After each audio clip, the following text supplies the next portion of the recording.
आप सभी को जय मसीह की। आइए हम पढ़ेंगे जो परमेश्वर ने हमें वचन दिया, हम उसकी ओर चलेंगे। लिखा है मत्ती रचित सुसमाचार उसका 5वां अध्याय और उसका हम 3री आयत से पढ़ना शुरू करेंगे।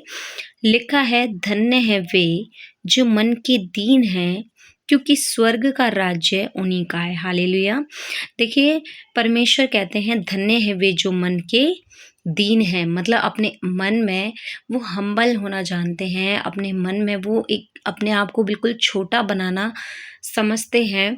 और हमेशा हर जगह वो अपने आप को ये नहीं दिखाते कि मैं बहुत पावरफुल हूँ, मेरे पास बहुत सारी प्रॉपर्टी है या मेरे पास तो बहुत ज़्यादा बुद्धि है। इस तरीके से वो नहीं दिखाते, बल्कि वो अपने मन में दीन होना जानते हैं, लोगों के सामने हमेशा अपने आप को छोटा रखते हैं। तो परमेश्वर कहते हैं कि स्वर्ग का राज्य उन्हीं का है। हालेलुया। फिर हमें 4th वचन बताता है, धन्य है वे जो शोक करते हैं, क्योंकि वे शांति पाएंगे। हालेलुया। देखिए, परमेश्वर कहता है धन्य है वे जो शोक करते हैं। अब शोक कई तरीके से हो सकता है, जैसे कि आप प्रभु के राज्य के लिए आप दुख उठा रहे हैं, आप शोक कर रहे हैं, आप तकलीफ में हैं, आपने बहुत सारी प्रॉब्लम्स को उठाया है और बहुत सारी दिक्कतें आपके साथ हुई, आपने सुसमाचार को फैलाया और लोगों ने बहुत आपको परेशान किया, जिसके लिए परमेश्वर का वचन कहता है कि जब आप शोक करते हो तो परमेश्वर कहते हैं फिर आपको स्वर्ग में क्या मिलेगा? शांति मिलेगी। हालेलुया। परमेश्वर आपको शांति देंगे। हालेलुया। और पृथ्वी पर भी परमेश्वर आपको शांति देगा, आपके हृदय में अपने प्रेम को ढेलेगा और आप परमेश्वर के साथ प्रेम में आनंद के साथ रह सकेंगे। हालेलुया। फिर परमेश्वर का 5th वचन हमें बताता है, धन्य है वे जो नम्र हैं, क्योंकि वे पृथ्वी के अधिकारी होंगे। हालेलुया।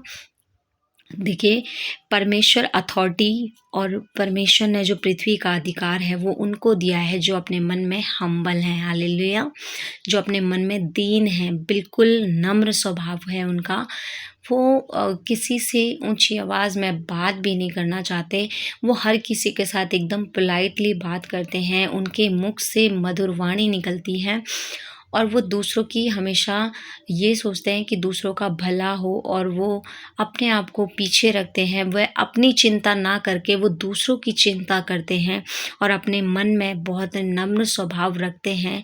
तो परमेश्वर कहता है कि क्योंकि वे अधिकारी होंगे पृथ्वी के। हालेलुया। फिर परमेश्वर का 6ठा वचन हमें बताता है कि धन्य हैं वे जो धार्मिकता के भूखे और प्यासे हैं, क्योंकि वे तृप्त किए जाएंगे। तो आज मेरे बहनों और मेरे भाइयों, आज परमेश्वर कहना चाहते हैं कि अगर आपके मन में भी परमेश्वर के लिए भूख है और प्यास है, तो प्रभु चाहते हैं, प्रभु कहते हैं कि अगर आपके मन में भूख है प्रभु के लिए, जानने के लिए, उनको समझने के लिए और उनको खोजने के लिए, तो प्रभु कहते हैं कि आप तृप्त किए जाओगे। आपकी खोज को परमेश्वर पूरा करेगा और जो आप प्रभु से चाहते हैं, जो प्रभु की आप खोज कर रहे हैं, प्रभु आपको रेवलेशन देगा। हालेलुया।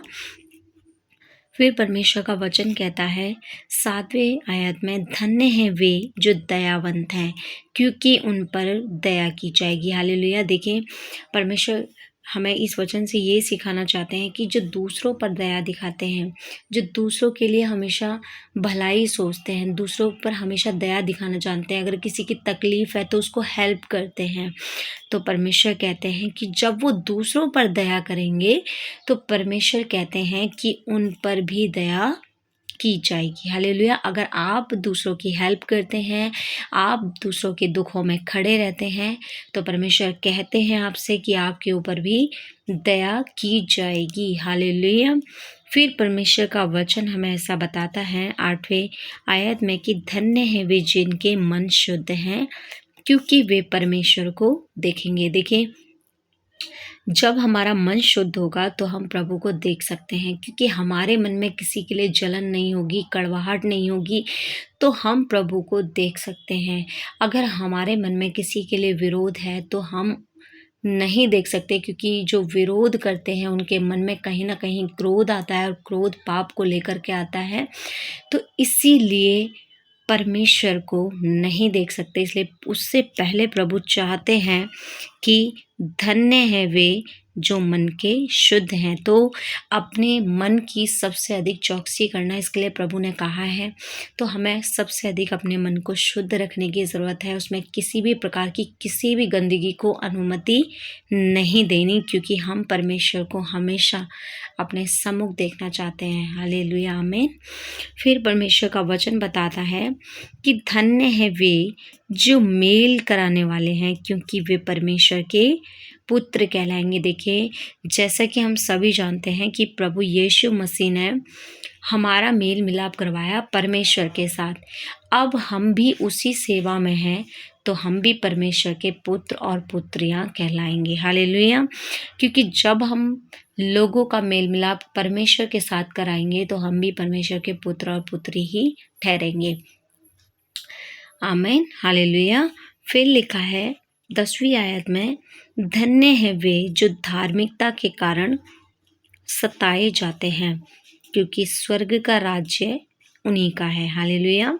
देखिए, अगर आपके ऊपर भी अत्याचार ढाए जाते हैं, अगर आपके ऊपर भी सताव आता है, तो आप खुश हो जाइए, क्योंकि परमेश्वर कहते हैं कि स्वर्ग का राज्य आप ही का है। हालेलुया।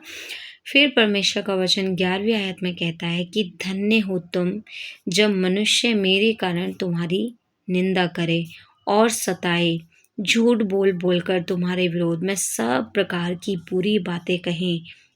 तब आनंदित और मगन होना, क्योंकि तुम्हारे लिए स्वर्ग में बड़ा फल है, इसलिए कि उन्होंने भविष्यवक्ताओं को जो तुमसे पहले थे इसी रीति से सताया था।